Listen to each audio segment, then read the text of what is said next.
ఉమ్మడి విశాఖ జిల్లా స్థానిక సంస్థల ఎన్నికల నేపథ్యంలో ప్రజాప్రతినిధులతో వైసీపీ అధ్యక్షుడు వైఎస్ జగన్మోహన్ రెడ్డి తాడేపల్లిలోని వైసీపీ కేంద్ర కార్యాలయంలో సమావేశం నిర్వహించారు.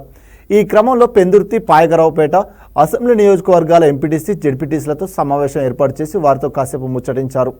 అనంతరం భవిష్యత్ కార్యాచరణపై ఆరా తీశారు.